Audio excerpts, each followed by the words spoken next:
حضرت تمیم داری رضی اللہ تعالیٰ عنہ فرماتے ہیں کہ ہم کھڑے تھے، ایک اونٹ دوڑتا ہوا آیا، نبی کریم صلی اللہ علیہ وسلم کے پہلے اس نے قدموں پہ سجدے کیے، صحابہ کہنے لگے حضور ہمیں بھی اجازت دیں، فرمایا وہ تو بے زبان ہے، اسے تو پتہ کوئی نہیں، پیش نظر ہے وہ نو بہار، سجدے کو دل ہے بے قرار، روکیے سر کو روکیے یہی تو امتحان ہے۔ فرمایا اسے کیا پتا، تم تو مکلف ہو شریعت کے، تمہیں اجازت نہیں ہے۔ اور اعلیٰ حضرت نے 2 ٹوک لکھا ہے، فرمایا سوائے خدا کے کسی کو تعظیمی سجدہ بھی حرام ہے، یہ نوٹ کر لیں میری بات۔ اور اعلیٰ حضرت نے فتاوی رضویہ میں لکھا ہے کسی قبر پہ جاؤ تو 4 ہاتھ دور کھڑے رہو، اللہ کرے آپ کو سمجھ آئے، کتنے ہاتھ؟ 4 ہاتھ دور کھڑے رہو، سورۃ فاتحہ پڑھو، درود شریف پڑھو، جس قبر پہ گئے ہو ان کی روح کو اصال ثواب کرو، ان کے وسیلے سے دعا مانگو۔ اعلیٰ حضرت فرماتے ہیں قبر کو سجدہ بالاتفاق حرام ہے، طواف قبر کا کرنا بالاتفاق حرام ہے، بوسہ لینے میں اختلاف ہے کہ جائز ہے کہ ناجائز ہے، لیکن بوسے سے بھی چونکہ شک پڑتا ہے تو فرماتے ہیں احمد رضا کی رائے یہ ہے کہ بوسہ لینے سے بھی بچا جائے۔ وہ آ گیا تو اس سے اگلی باتیں کرتا ہے، بس خاموش رہ، باادب رہ اور پیچھے رہ۔ تو حضرت تمیم داری کہتے ہیں یہ حدیث اعلیٰ حضرت نے لکھی ہے لمن والعلا میں، فرماتے ہیں کہ اونٹ نے پہلے سجدہ کیا، قدم چومے، پھر اس نے حضور کے کان میں کوئی بات کہی، روزے دے دوالے نے غلامہ دیاں ٹولیاں، ایک پہ سن دے کروڑاں دیاں بولیاں، یعنی اونٹ نے بات کی تو حضور نے وہ بھی سن لی۔ اعلیٰ حضرت کہتے ہیں جو پناہ میں آتا ہے بچ جاتا ہے، کہتے ہیں رسول کریم نے نا اونٹ کی پشت پہ ہاتھ پھیرا اور اللہ کے محبوب فرمانے لگے فکر نہ کر، اب تو آ گیا ہے نا تو جیسے تو کہے گا ویسے ہی ہو جائے گا، جیسے تو کہے گا ویسے ہی۔ ابن ماجہ میں موجود ہے، پر میں چونکہ فاضل بریلوی رحمۃ اللہ علیہ کی کتاب سے پیش کر رہا ہوں الامن والعلا سے، تو میں اسی انداز میں پیش کر رہا ہوں جس انداز میں وہاں ہے۔ حضرت تمیم داری کہتے ہیں کہ ہماری سمجھ میں بات کوئی نہ آئی، تھوڑی دیر گزری تو کچھ لوگوں نے ہاتھوں میں رسیاں پکڑی ہیں، خنجر پکڑے ہیں، دوڑے آئے، یا رسول اللہ یہ ہمارا اونٹ ہے۔ حضرت تمیم داری کہتے ہیں میں نے دیکھا کہ جب وہ آ گئے نا خنجر لے کے تو اونٹ حضور کے پیچھے چھپ گیا، آج لے ان کی پناہ، آج مدد مانگ ان سے، وہ حضور کے پیچھے چھپ گیا۔ تو کہتے ہیں کہ نبی کریم صلی اللہ تعالیٰ علیہ وسلم نے فرمایا کیا مسئلہ ہے بھائی؟ یا رسول اللہ ہمارا اونٹ ہے، ذبح کرنے لگے تھے دوڑا ہے، تو حضور فرمانے لگے وہ تو تمہاری شکایت کر رہا ہے۔ وہ کہتا ہے یا رسول اللہ میں نے برسوں ان کی نوکری کی، برسوں میں نے بڑی نوکری کی، صحیح کہتا ہے؟ یا رسول اللہ ٹھیک کہتا ہے، حضور اب بوڑھا ہو گیا ہوں، تھوڑا زیادہ بوجھ نہیں اٹھا سکتا تو مجھے ذبح کر کے کھانا چاہتے ہیں، میں مرنا نہیں چاہتا۔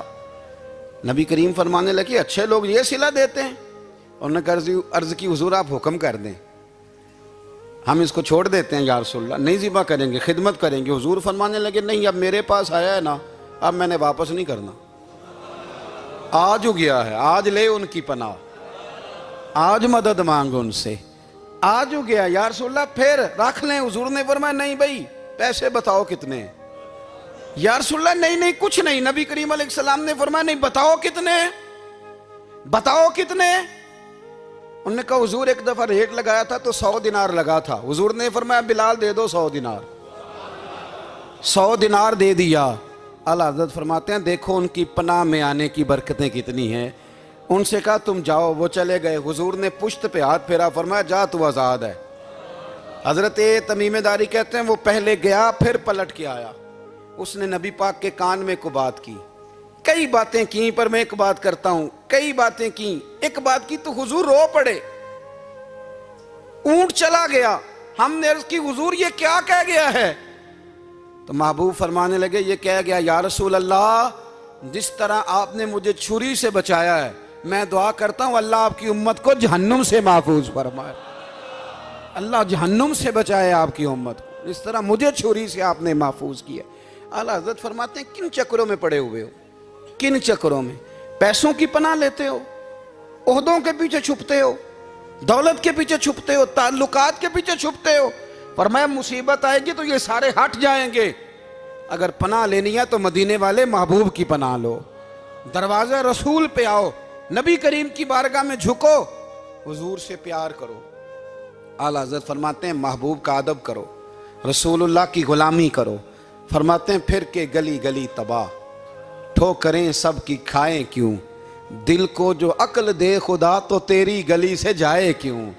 اور فرمانے لگے جان ہے عشق مصطفیٰ، روز فزوں کرے خدا، جس کو ہو درد کا مزہ وہ ناز دوا اٹھائے کیوں، جس کو ہو درد کا مزہ وہ ناز دوا اٹھائے کیوں۔ انہوں نے محبوب کریم کی محبت کا پیغام دیا، صحابہ کی محبت کا، بولیے، صحابہ کی محبت کا پوری کتاب لکھی حضرت صدیق اکبر جناب عمر کے فضائل پر۔ اور مزے کی بات یہ ہے کہ اعلیٰ حضرت نے نا اردو شاعروں میں سے کسی کو توفیق نہیں ہوئی حضور کو شہنشاہ کہنے کی، اعلیٰ حضرت نے کہا میرے نبی شہنشاہ ہیں۔ دلیل کیا دی؟ فرمانے لگے پڑھو ترمذی، حضور نے فرمایا میرے دو وزیر زمینوں میں ہیں، دو آسمانوں میں۔ زمین کے دو وزیروں کے نام ابو بکر اور عمر ہیں، آسمان کے دو وزیر ہیں جبریل اور میکائیل۔ تو اعلیٰ حضرت کہنے لگے حضور وزیر تو کسی شہنشاہ کے ہی ہوتے ہیں، پھر کہہ لو نا شہنشاہ۔ تو پھر فرمانے لگے حاجیو آؤ شہنشاہ کا روضہ دیکھو، حاجیو آؤ شہنشاہ کا روضہ دیکھو، کعبہ تو دیکھ چکے اب کعبے کا بھی کعبہ دیکھو، کعبہ تو دیکھ چکے اب کعبے کا بھی، غور سے سن تو رضا کعبے سے بھی آتی ہے صدا، میری آنکھوں سے میرے پیارے کا روضہ دیکھو۔ اعلیٰ حضرت نے ساری زندگی اور صحابہ کرام کی بات کی، اہل بیت کی بات کی، اولیاء کی بات کی، صوفیاء کی بات کی، دفاع کیا سب کا، سب کے شانوں میں لکھا، امت کو بتلایا کہ اپنے بزرگوں سے جڑے رہو گے تو بچے رہو گے۔ اعلیٰ حضرت نے طنز کرنے سے، تنقید کرنے سے، بلا وجہ غلطیاں نکالنے سے اور ایک دوسرے پر لان تان کرنے سے ہمیں بچنے کو کہا۔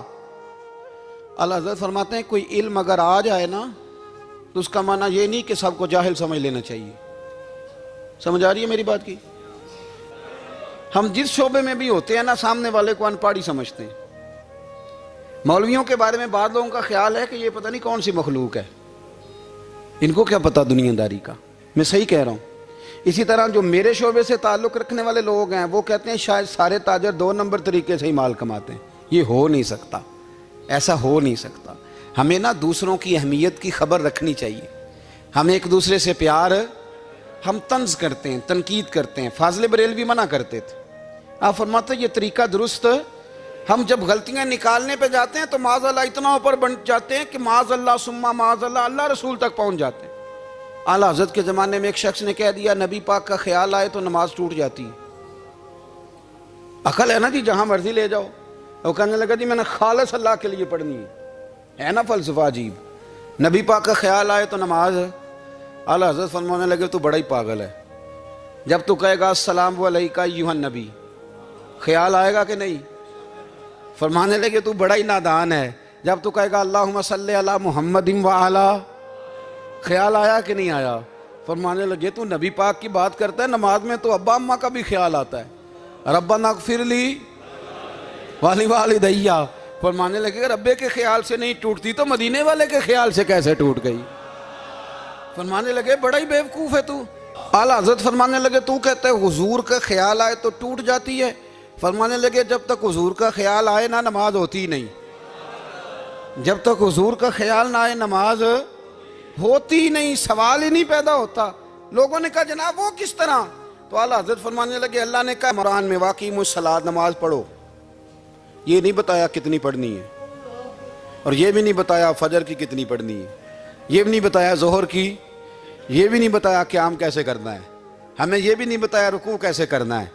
ہمیں پتہ کیسے پتہ چلا؟ جب صحابہ نے کہا نا رب کہتا ہے نماز پڑھیں تو کیسے پڑھیں، تو حضور فرمانے لگے سلو کما رأیتمونی اصلی، نماز اس طرح پڑھو کرو جس طرح مجھے پڑھتے ہوئے دیکھتے ہو۔ تو کہا یہ تو کیسی عجیب بات کر رہا ہے کہ نبی کریم صلی اللہ علیہ وسلم کا خیال آئے۔ اور پھر بڑی مزیدار بات، ایک شخص نے اعلیٰ حضرت سے آ کے نا اس زمانے میں نا ایک آریہ مذہب ہوتا تھا، اب اللہ کا شکر ہے وہ کوئی نہیں، اب ویسے جو بڑے نئے نئے مذہب نکل آئے ہیں، جو آدمی جتنا پڑھ جاتا ہے معاذ اللہ وہ ایک نئی بات ہی شروع کر دیتا ہے، اور جو انوکھی بات کرے اس کے پیچھے رش بھی زیادہ ہو جاتا ہے، سٹائل ذرا ہٹ کے ہو نا جی تو ذرا ماحول جلدی بن جاتا ہے۔ تو وہ آریہ مذہب تھا، تو وہ ایک آریہ آ گیا اعلیٰ حضرت کے پاس، آ کے کہنے لگا کہ فرض کی اہمیت زیادہ ہے کہ سنت کی؟ تو اعلیٰ حضرت فرمانے لگے بھئی اہمیت تو فرض کی زیادہ ہے. تو کہنے لگے آپ کا وضو تو پھر سنت سے شروع ہوتا ہے. وضو میں پہلا فرض ہے منہ دھونا, اور آپ سب سے پہلے ہاتھ دھوتے ہیں, یہ بھی سنت. ناک میں پانی ڈالنا یہ بھی, کلی کرنا یہ بھی. میری بات کی سمجھ آ رہی ہے؟ اس نے کہا یہ آپ عجیب لوگ ہیں, فرض اگر بڑا ہے تو پہلے فرض ہونا چاہیے تھا. سمجھ آ رہی ہے میری بات کی؟ لوگ دین پر بڑے بڑے مختلف اعتراضات کرتے ہیں نا. اس نے کہا جی پہلے ہونا چاہیے تھا فرض. تو منہ دھونا فرض ہے, آپ نے گھٹنوں تک ہاتھ دھوئے, اب یہ جو آپ نے ہاتھ دھوئے یہ بھی سنت, کلی کری تو وہ بھی سنت, ناک میں پانی ڈالا تو وہ بھی سنت, تو آپ تو چوتھے نمبر پہ فرض ادا کر رہے. تو اعلیٰ حضرت فرمانے لگے تم اصل میں محبوب کا غلام نہیں نا. ہاں تجھے کیا پتا ہو یہ بات کیا ہے, تو بیٹھ جا ہم سے سن, ہم تجھے بتاتے ہیں. اس نے کہا جی کیا مطلب؟ فرمانے لگے یہ محبوب جو ہے نا ہمارے, یہ ہمیں بڑی جگہوں سے بچاتے ہیں, یہ بچا بچا کے فرائض تک لے جاتے ہیں. کیا مطلب؟ کہنے لگے حضور نے ہمیں کہا ہے کہ پہلے نا ہاتھ دھو لو, پتہ چل جائے پانی زیادہ گرم تو نہیں, منہ جالی نہ جائے, پہلے نا دیکھ لو. فرمایا پھر ناک میں ڈال کے پتہ کرا لو کہ اس میں سے بدبو تو نہیں آتی. سنت بھی ادا ہو گئی, پتہ بھی چل گیا بو تو نہیں آ رہی. اور فرمایا پھر منہ میں ڈال کے چکھ لو کہ بد ذائقہ تو نہیں. اب یہ 3 سنتیں ادا کر کے تم فرض ادا کرو گے تو اللہ بھی راضی ہوگا, اللہ کے رسول بھی راضی ہوں گے.